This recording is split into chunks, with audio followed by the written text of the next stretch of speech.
My name is Roberta Fields. I have 5 kids, and I live in Philadelphia, and it's hard.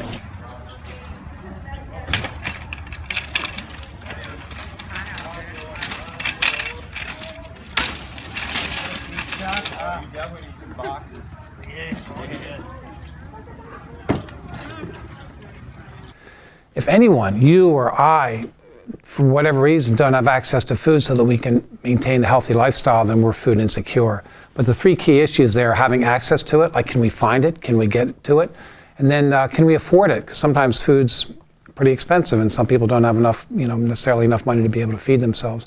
And then is it nutritious? So if it's not nutritious and I really can't afford it and I can't get to it, then I'd be a food insecure person, as are many people in our country. But the kids issue is vital. 1 in 5 children suffer from food insecurity. I have a 19-year-old, I have 2 11-year-olds, a 14-year-old, and my 5-year-old and my 2-year-old. No, you got your juice right there. Children that don't have proper nutrition in their early years, early months and years, won't develop cognitively to their potential. And so because of diet, they're impaired. And they're impaired for the rest of their life. I got married and I moved to Baltimore.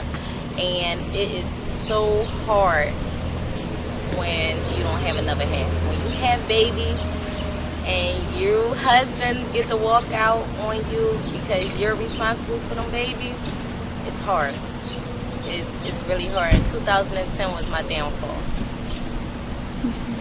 The poverty rate for single mother families in 2013 was 39.6%, nearly 5 times more than the rate of married couple families.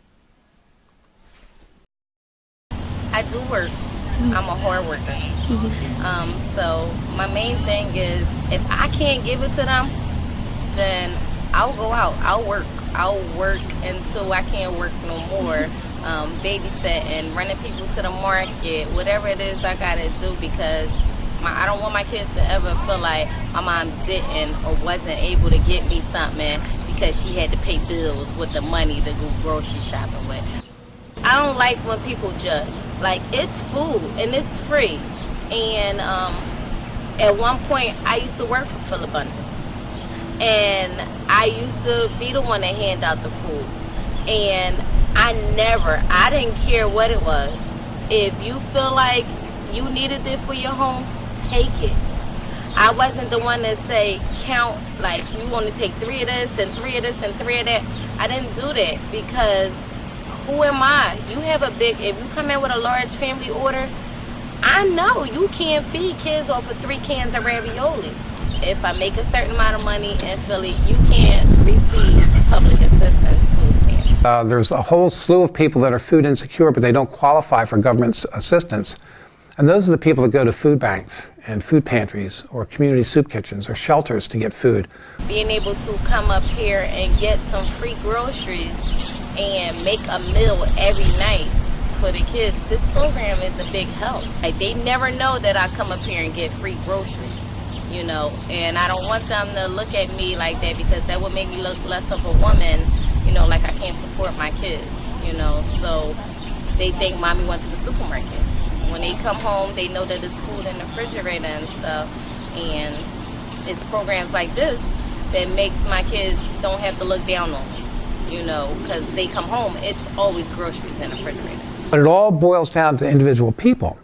And people in need help to help them get out of that situation. And at that time, you got to pick them up. Somebody came here and wasn't picked up today. You got to help them up, especially we at a church. And for everybody to be in here, spiritual, you got to help somebody someday because they getting old and they going to need somebody to help them when they get a little bit older. Why is it important to help people in need? That question has so much meaning. But on a personal level, helping people in need is probably one of the very best things that we can do as individuals, because, not to be selfish, but some of the very best feelings you can ever have inside or when you're reaching out and not thinking about yourself and you're helping people in need.